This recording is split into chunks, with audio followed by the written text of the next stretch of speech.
Anantapuram honey trap case police శాఖని కుదిపిస్తోంది. చట్టాన్ని కాపాడాల్సిన పోలీసులే హనీ ట్రాప్ ముఠాకు అండగా నిలిచారనే ఆరోపణలపై జిల్లా ఎస్పీ సీరియస్ యాక్షన్ తీసుకున్నారు. పాత్రధారులతో పాటు వారికి సహకరించిన పోలీస్ సిబ్బందిపైన వేటు వేశారు. ఇప్పుడు కేసుపై స్పందించిన మాజీ MLA Thopudurthi Prakash Reddy shocking comments చేశారు.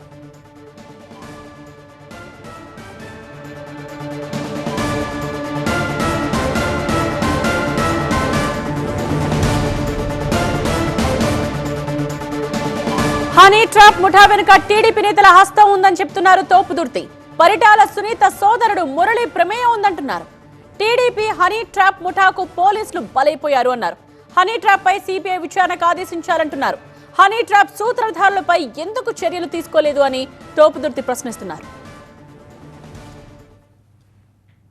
రాప్తాడు నియోజకవర్గంలోని ముగ్గురు అధికారులపైన సస్పెన్షన్ వేటు కానీ లేదా పదవి నుంచి తొలగించినటువంటి చర్యలు కానీ తీసుకొని అనేక మంది కానిస్టేబుల్లు ఏఎస్ఐలు పైన చర్యలు తీసుకునే పరిస్థితి ఉండి మరి రాప్తాడు నియోజకవర్గపు ఎమ్మెల్యే పరిటాల సునీతకి ఇందులో సంబంధం లేదనడం హాస్యాస్పదం కదా.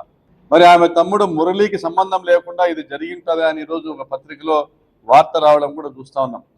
బయట ప్రచారం జరుగుతూ ఉంది. ఈ జిల్లాకు సంబంధించి ఒక బీజేపీ నాయకుడు మరి ఒక ఇద్దరు ముగ్గురు బీజేపీ నాయకులు మురళి మరి కొంతమంది కలిసి 4 ముఠాలుగా ఏర్పడి ధర్మవరం పట్టణంలో కానీ ధర్మవరం రూరల్ ప్రాంతం కానీ అనంతపురం పట్టణంలో కానీ అనంతపురం రూరల్ ప్రాంతాల్లో కానీ డబ్బులున్నటువంటి వ్యాపారస్తుల్ని టార్గెట్ చేసి గౌరవస్తులైనటువంటి కొంతమందిని టార్గెట్ చేసి వాళ్ళకు ఉన్నటువంటి బలహీనతలను ఆసరాగా తీసుకుని ఈ హనీ ట్రాప్ ముగ్గులోకి లాగి దాదాపు 100 కోట్ల రూపాయల మేరకు వసూలు చేసినట్లుగా తెలుస్తా ఉంది. ధర్మవరం టౌన్లోనే ప్రత్యేకించి చేనేత వ్యాపారస్తుల నుంచే 25 కోట్ల రూపాయలు వసూలు చేసినట్లుగా తెలుస్తా ఉంది.